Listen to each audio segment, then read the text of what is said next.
Hey guys, in this video, I'm going to show you guys how to change your name on Valorant. So as you can see, by changing your name on Valorant, I mean this name that you're using right here, your Riot ID. If you want to change that or the tagline, I'll show you guys how to do it in this video today. So first, you're going to have to go to a browser. So go to whatever browser you want to use and open it up. Once you're on the browser, you're going to head over to Riot Games. So go ahead and search for Riot Games real quick, and then it'll bring you to this page here, and you want to go ahead and click on the first thing that shows up, which is riotgames.com. Go ahead and head to that website. Once you're on Riot Games, go ahead and click sign in the top right corner of the screen, the red button.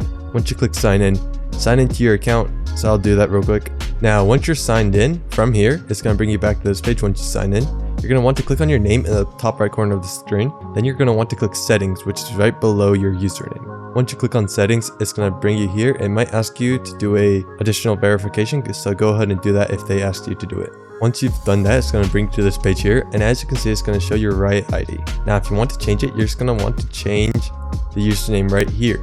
So I can't change it currently because I just changed it, but if you wanted to change it, you could just delete that and put in your new username. You can also do the same thing for your tagline, but keep in mind that you can only change both of those once every 30 days. So yeah, you change the name to whatever you want it to be, and then click save changes, and then you will have changed your Valorant name. This also changes your name for any other Riot game as well, so keep that in mind, but that is how you change your name in Valorant. I hope this video is helpful. If it was, I'd really appreciate a like and subscribe. Leave any questions you have in the comment section below. I'll do my best to answer them, and I'll see you guys next time.